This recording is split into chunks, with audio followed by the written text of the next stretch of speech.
L'iboga, on devait aller même à 7 km ou 8 km pour le chercher. Parce qu'il y a des endroits là où ça pousse tout seul, mais c'est loin. Il faut marcher beaucoup.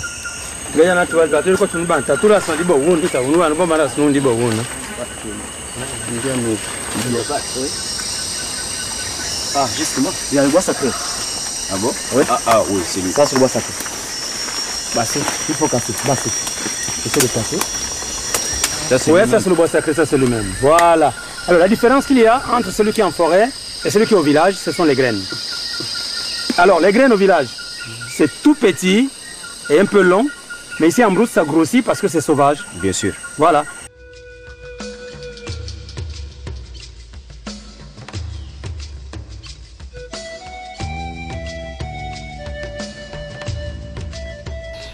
Donc finalement, le bout a été rentré dans le corps, c'est vraiment tué. Tous les microbes qu'on avait dans le corps, tout est mort. Là, je me sens en forme, là j'ai du nouveau sang, du sang frais. C'est comme si j'étais né aujourd'hui. Je viens à peine de naître.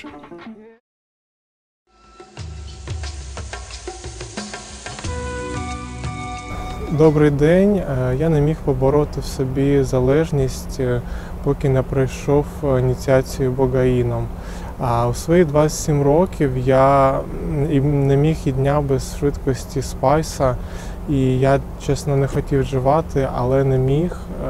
Мене трясло, їхав дах, я втрачав здоровий глузд і божеволів, чесно кажучи, думав, що накладу на себе руки.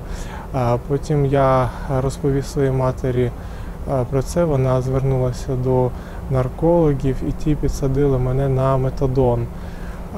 І 3 роки я був десь в залежності від метадону, і періодично це був спайс. Але незважаючи на те, що один мій друг повісився на виліті від швидкості, я чесно втомився і не хотів жити так, але одного разу мені попалася інформація про ібогаїн, і я думав, що це щось на типу метадону. Мені так здавалося на той момент, але виявилося, що ні, що це не метадон, а це інша речовина. Потім на ібогаїні я реально зав'язав з наркотою, пройшов депресняк, в мене нормалізувався сон, я пройшов повну ініціацію богаїном і, чесно кажучи, не шкодую про це, бо 3 роки я як вже чистий і дуже дякую лікарям від клініки Віталайн, які допомогли мені з моєю наркозалежністю, і я вільний. Дякую вам.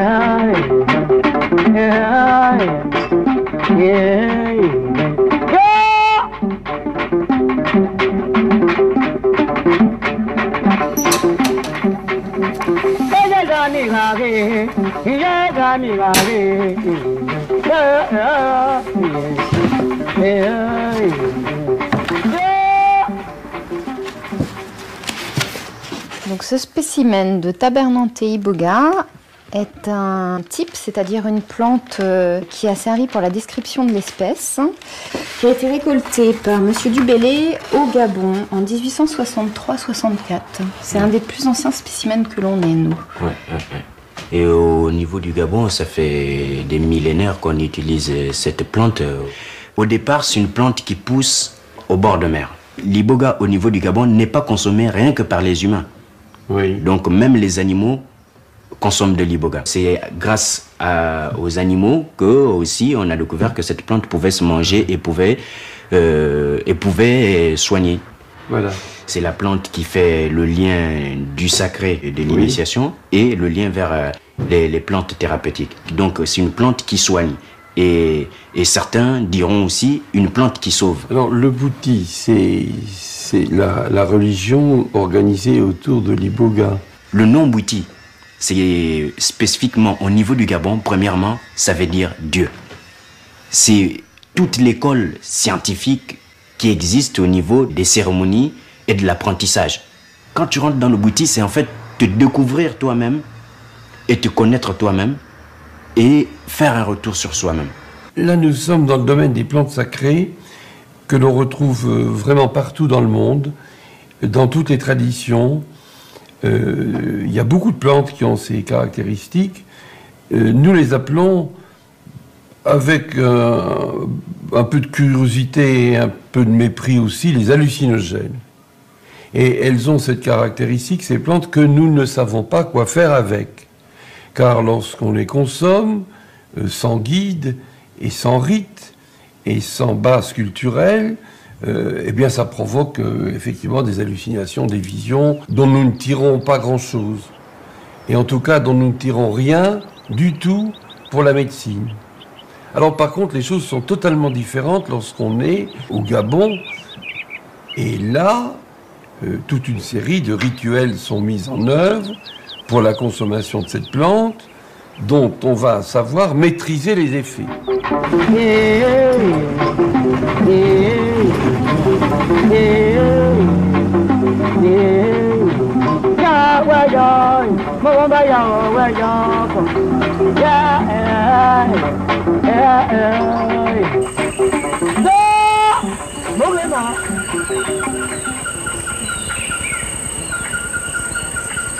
L'iboga, on devait aller même à 7 km ou 8 km pour le chercher.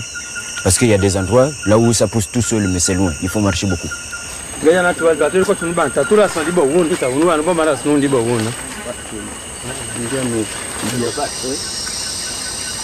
Ah, justement, il y a le bois sacré. Ah bon? Oui. Ah oui, c'est lui. Ça, c'est le bois sacré. Basser, il faut casser. Basser. Essaye de passer. Oui, ça c'est le bois sacré, ça c'est le même. Voilà. Alors la différence qu'il y a entre celui qui est en forêt et celui qui est au village, ce sont les graines. Alors les graines au village, c'est tout petit et un peu long, mais ici en brousse ça grossit parce que c'est sauvage. Bien sûr. Voilà. Voilà l'iboga, c'est ça. Et ça plus les vitamines. Parce que là-bas, le soleil, il suce trop, et ici, il est bien caché, puis c'est très bon ici. Tu vois, j'ai déjà récupéré une petite racine là que j'ai commencé à manger. Ça. Déjà. Donc, là, déjà, ça va me faire un effet de pouvoir être en forme jusqu'au soir. Je ne l'ai pas goûté. Je peux goûter un peu? Oui, oui. Ouais, ouais, ça c'est le bon l'iboga. Ça, c'est lui. Et ça a un bon goût. Hein. L'iboga, c'est une plante chez nous, c'est la plante de Dieu. Donc moi je me présente, je dis à la plante que moi je suis Malendi et j'aimerais t'utiliser. Je prends ma salive à moi, qui est là, donc c'est ma parole, que je mets sur la feuille. Et je parle, c'est ce que je pense pour demander à la plante. Et à partir de là, je demande maintenant dans mon cœur, est-ce que je peux t'utiliser, toi la plante?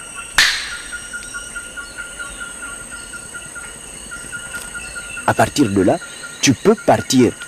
Tu peux maintenant utiliser cette plante pour pouvoir la prendre et aller maintenant traiter ton patient. Genza. L'iboga, c'est déjà l'esprit de la forêt. Elle-même, la plante. C'est la mère forestière, quoi. Donc maintenant, quand tu la prends, à partir de là, tu peux rentrer facilement en communication avec les esprits de la forêt par rapport au niveau du mystique, parce que le mystique, il est là autour de nous, mais nous ne le voyons pas.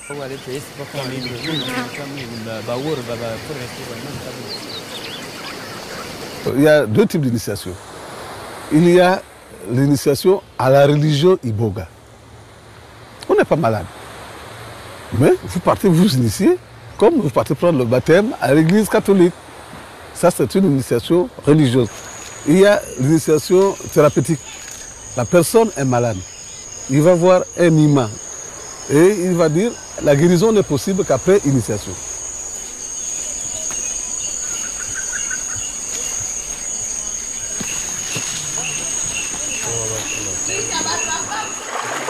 Ça, c'est beaucoup nécessaire.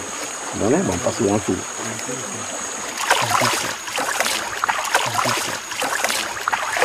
cet argent est sacrifié pour le bain. Ça se passe comme ça. Le bain rituel, c'est faire d'abord un retour sur soi-même pour se purifier. Ça te permet d'être en confiance avec toi-même. Parce que c'est à partir de là où tu fais le premier pas vers le monde des initiés. C'est un passage qui sert pour pouvoir faire la traversée. Et c'est pourquoi on fait ça dans l'eau.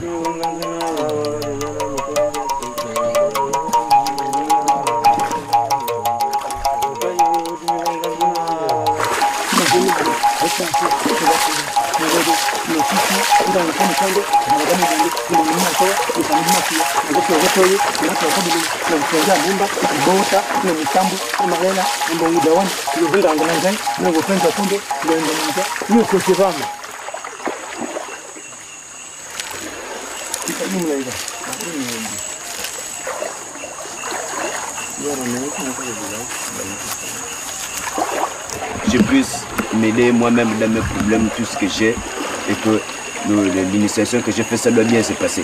C'est pourquoi on vient faire le nettoyage du corps. Donc il faut prier pendant que tu vas rincer ton corps.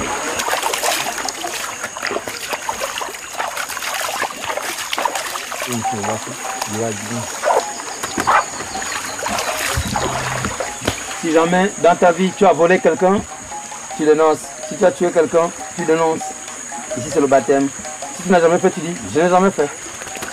Là et là, je te dis que tu n'as aucun sacrifice que tu es venu ici. Puisque lui il est vivant, personne n'a été sacrifié. Mais seulement, c'est la vérité qu'on veut.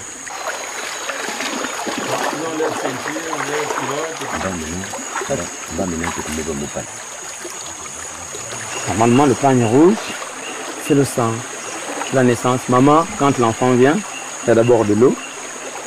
Après l'eau, c'est le sang. Ils vont faire un voyage initiatique pour aller voir un peu l'au-delà, être en contact avec les esprits de la forêt et les esprits de la nature, quoi, de l'univers. L'iboga, lui, il ouvre les portes de la perception. Ça, c'est la première dose de Diboga qu'on va d'abord donner aux bandits qu'on travaille. Ce qu'ils vont prendre là, c'est pour la marque pour partir maintenant. Oh, merci. Oh mwana muyayo teta muyayo jambo mabando mabando mwana muyayo teta muyayo jambo mabando mabando oh mwana muyayo teta muyayo jambo mabando mabando na kiki oh jambo mabando mabando tuli kumbubaka ya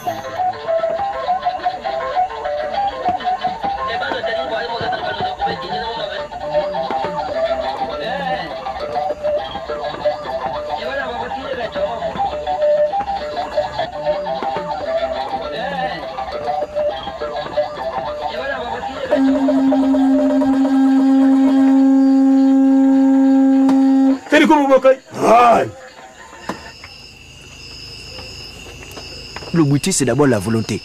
C'est pourquoi on dit dans le bois sacré, on ne force jamais quelqu'un. On ne peut pas dire à quelqu'un forcément viens manger le bois sacré. Non. Il faut que lui-même, la personne, il ait déjà envie de manger le bois sacré. Pour que là, à partir de là, lui-même, il est déjà ouvert à lui-même. Maminingo baya, dindenda ya, madiatezoma. Maminingo baya, dindenda ya, madiatezoma. Maminingo baya, dindenda ya, madiatezoma. Maminingo baya, dindenda ya, madiatezoma. Unikombo bokayo. Maminingo baya, dindenda ya, madiatezoma.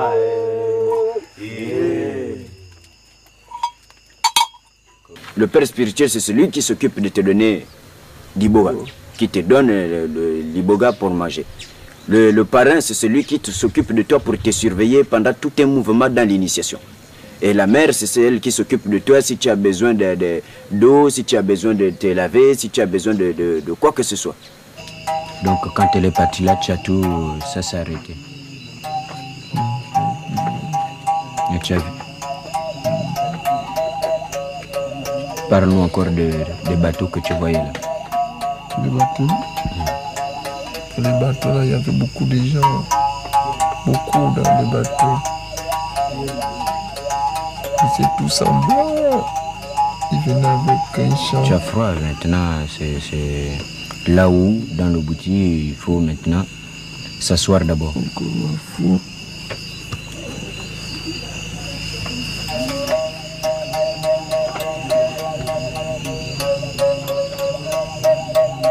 Tu as envie de vomir? Non.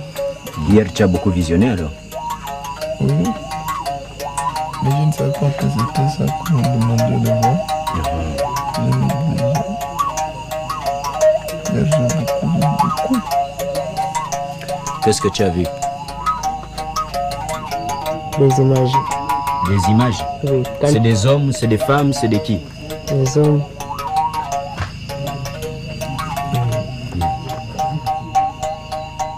C'est des hommes. Et ils sont comment? D'autres sont en culotte. En culotte? Oui. D'autres en pagne. Ouais. Donc ils courent, hein? Alors, ils sont statués. Ils sont statués et ils changent de visage. On peut encore voir ça aujourd'hui. Ben, parce que hier c'était d'abord la montée. Donc maintenant aujourd'hui vous avez le dessus plus la descente. Donc pour hier on se rappelle seulement ce qu'on a. Mais ça va vous revenir. C'est pas fini.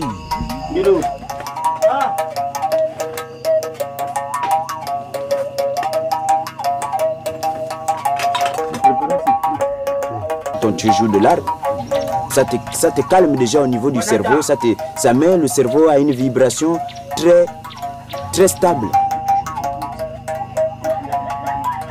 Quand on initie quelqu'un, quand on chante, la parole s'envole parce que quelque part, elle fait voler l'esprit. L'écho de la musique, quand elle vient déjà à l'oreille, ton esprit est nourri déjà.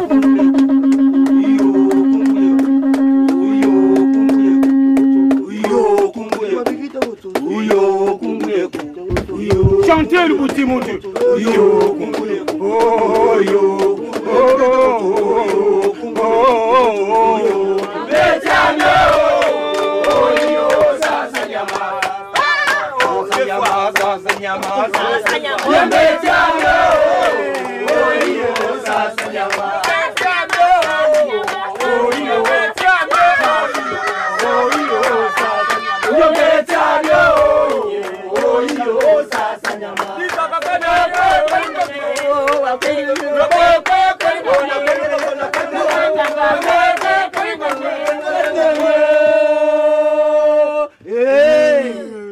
La personne qu'on initie est suivie pendant les 3 jours. On ne lui laisse pas comme ça, mais il est suivi.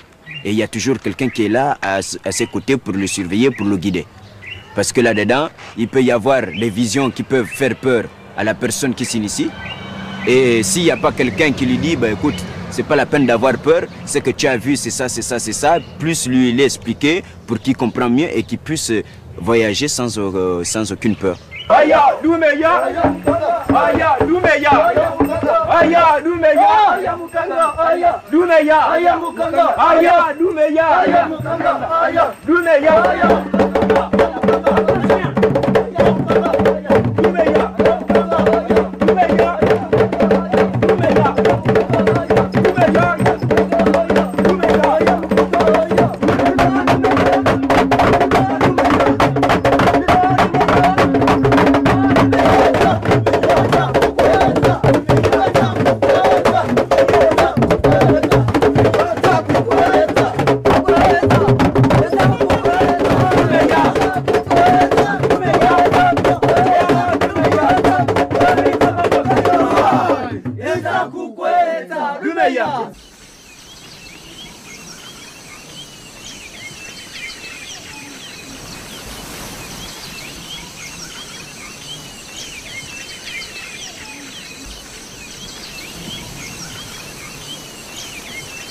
J'ai pas eu de père et c'est lui qui a été mon père. Et puis bon, j'ai grandi avec lui, à travailler le bouti partout dans le Gabon. Et là-dedans, c'est le boutique qu'on a toujours travaillé, c'est d'apprendre à soigner les gens. Je me suis dit, mais s'il y avait un tradipraticien dans la famille, mais pourquoi on chercherait encore à aller voir quelqu'un et le payer pour qu'il soigne quelqu'un, et en plus pour que ça ne marche pas, quoi. Et si moi-même je le faisais. Bon, déjà avant que j'aille former moi-même les gens d'abord à l'extérieur, il faut d'abord que je forme les gens devant lui. Vous avez 15 ans d'abord pour la pratique, 15 ans de pratique, et vous avez 5 ans de théorie. On le fait pour notre volonté, pas pour gagner l'argent, parce qu'on a envie d'aider les gens. Nous, par exemple, on arrive dans des villages, si on a un malade, il suffit juste qu'elle nous nourrit, elle nous loge, et puis c'est fini, nous on lui fait le traitement. Ouais, Malendi, c'est mon combo du bouti. Et le combo du bouti, c'est le nom, quand tu te fais initier, le jour de ton initiation, comme vous avez vu là où on a fait l'initiation là. Aujourd'hui, on va aller encore en brousse pour continuer. Et demain, eux-mêmes, ils vont revenir avec leur nom, que les esprits de la forêt leur ont donné.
Quand on finit la cérémonie, on leur prépare les dika. C'est un secret pour ceux qui sont initiés.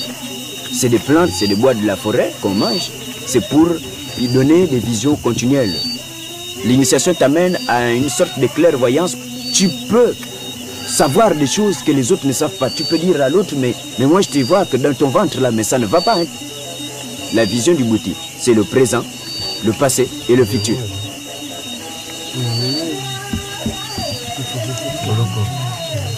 Obandi, comme vous voyez là, il est en train de manger. À partir de là, le bois sacré va descendre tranquillement et demain matin, il serait dans une nouvelle dimension. Bon, maintenant, le nom pour toi du bouti que le bouti t'a donné, c'est qui? Bungema. Bungema. Bungema. Bungema. Bungema. Bungema. Ah. Maintenant, quand on te dit Bungema, tu réponds ah. Bungema. Ah. Voilà. Urikombu Bokai. Ah.